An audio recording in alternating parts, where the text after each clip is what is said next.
The prairie night pressed down heavy, moonless, and without wind, a silence so deep it seemed the earth itself held its breath. Inside a weathered cabin on the far edge of the plains, Jonas McGraw set down his hat and rubbed the ache from his shoulders. 58 years had worn his frame to raw bone and sinew, yet he moved with the tired steadiness of a man who had driven cattle since boyhood. The air in the cabin was stale, heavy with dust. He struck a match, the tiny flame sputtering to life, gold light licking across his scarred, weathered face. His fingers reached for the kerosene lamp. That was when it came, soft, trembling, and not his own. "Please, don't light the lamp." The voice froze him in place.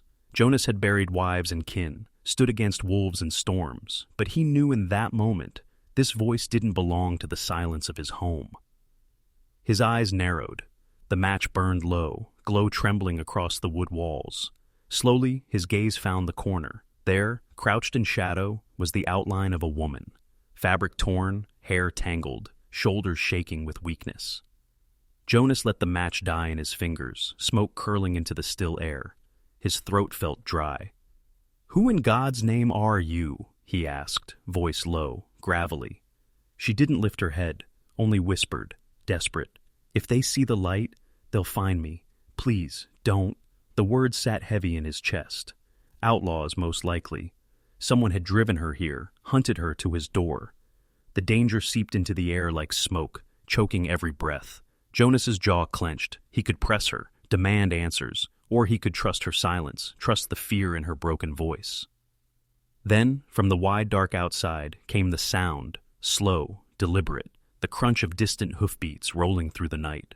Someone was already looking. The embers in the hearth glowed faint and red, casting long shadows across the cabin floor. Or, Jonas sat across from the woman, his weathered hands folded tight, his eyes steady but searching. Finally, with a voice that cracked like dry timber, she gave him a name. Mara. Mara Jennings.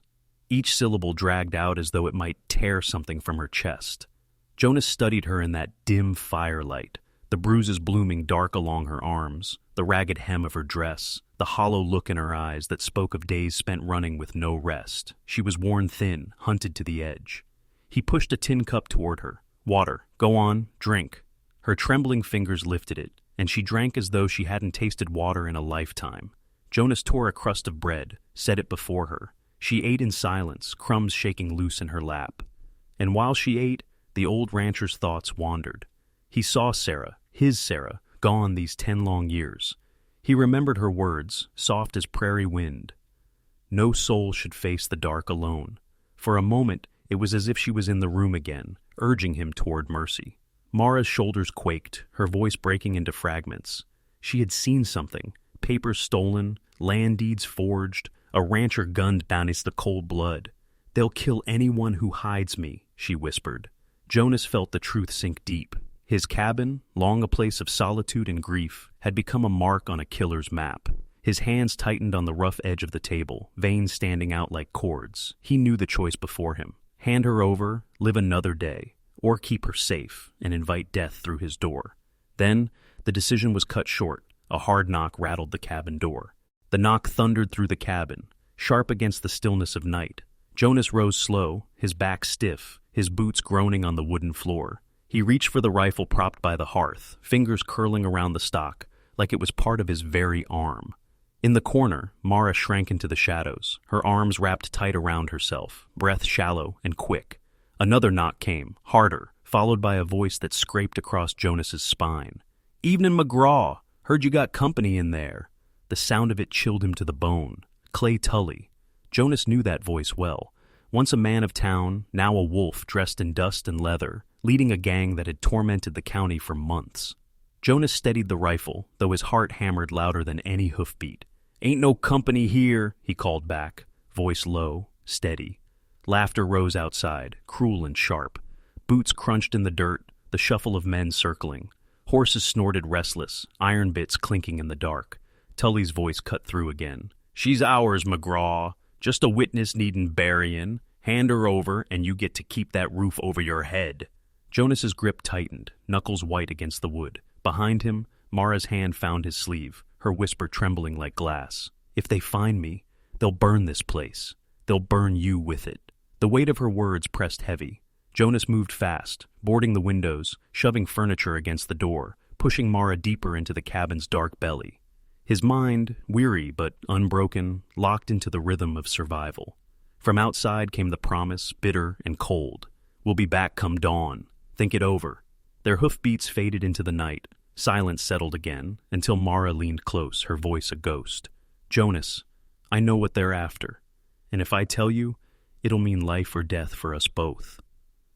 The night dragged heavy, the wind scratching against the shutters like claws.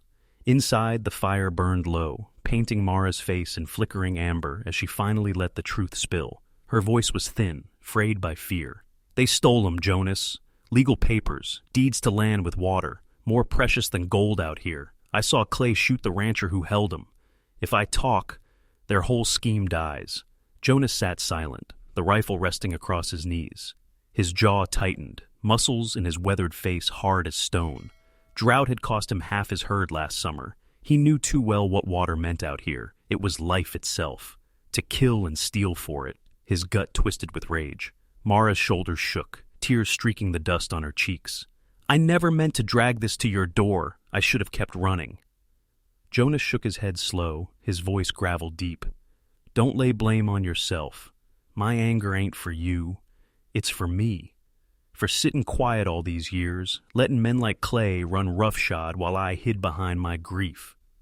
His eyes flicked to the empty chair by the fire, the memory of Sarah haunting the space. "Maybe it's time I stood for something again." For the first time in years, the weight in his chest shifted, grief giving way to a fire he thought long dead. By dawn, smoke curled on the horizon, black against the pale sky. Clay's gang was torching the fields, choking the valley with ash. Jonas ran a whetstone along his knife, resolve sharpening with every pass. If the law wouldn't come, then justice would ride on his shoulders alone. From the yard came Clay's voice, loud as thunder. "Last chance, McGraw, hand her over, or burn with her." The morning split open with gunfire. Bullets shattered wood, tore through shutters, and sent sparks leaping from the hearth. Jonas braced at the window, his rifle steady, eyes narrowed against the smoke and dust. And each shot he loosed cracked like thunder, every pull of the trigger carrying years of rage that had sat bottled inside him. Men fell in the yard, their cries drowned by the roar of battle. Mara scrambled at his side, hands trembling but determined. She gathered cartridges, pressed them into his palm, poured water down his throat between volleys. Fear flickered in her eyes, but so did resolve. "Don't quit now, Jonas," she urged, voice sharp as flint. The door burst inward, a shadow lunging through. Mara didn't hesitate. She swung the butt of a rifle with both hands, striking the outlaw square across the jaw. He crumpled at her feet, groaning. She stood over him, chest heaving, as if surprised by her own strength. Jonas fought on, though blood seeped from a grazing wound along his ribs, soaking his shirt dark. Pain clawed at him, but he held fast, firing again and again, steady as oak against the storm. One outlaw tumbled into the burning barn, his scream swallowed by fire. Another collapsed in the dirt, still as stone. But Clay pressed forward, shouting above the chaos. His voice was raw, feral. "The land's mine, McGraw. The woman, too, always was." The fight spilled into the yard, smoke rolling thick, flames licking at the sky. Jonas and Clay met in the dust. No more bullets left between them. They clashed with fists, knives, and fury. Two men bound by hatred and hunger for what was right. Jonas's knuckles split. Clay's blade tore across his sleeve, but neither yielded. At last, Jonas wrestled his revolver free, pressed it close, and fired point blank. Clay staggered, eyes wide with disbelief, before crumpling to the ground. The dream of stolen land died with him. Jonas swayed, blood running hot from his side. Mara caught him, her arms firm despite her trembling. His breath rattled. He whispered her name, broken and low, as the last outlaws scattered into the smoke. Smoke hung low over the valley, curling from the blackened frame of the barn. Fences lay splintered, cattle scattered to the wind. The ranch that once stood proud was nothing but ruin. In the middle of it all, Jonas lay in Mara's arms, his face pale, lips streaked with blood, eyes dim yet steady. His breath rattled, each word a fight to climb out of his chest. "Listen, girl, this wasn't vengeance. Never was. I did this, so you'd have a chance. A life worth livin'. Mara clutched his hand, tears running unchecked down her face. Don't talk like that. You'll make it through. You have to. Jonas's cracked lips curved into a faint smile. Sarah, she'd have wanted me to help. Saving you feels like settling the debt I carried. Maybe that's my atonement. His eyes glistened, the fire of years softening into peace. Please, Jonas, Mara whispered, voice breaking. Hold on. But his head leaned back against her shoulder, his body heavy. Don't you weep for me. For the first time in years, I feel peace. His hand slipped from hers, falling to the dirt as the first light of dawn spread across the land. With the rising sun, his breath stilled. The world seemed to stop. Mara pressed her forehead to his chest, her sobs carried away on the morning wind. By midday, she dug a grave beneath the old oak on the hill. She laid him there, covering him with earth, and placed his weathered hat upon the mound. On her knees, she whispered the words he once spoke to her, words heavy with promise.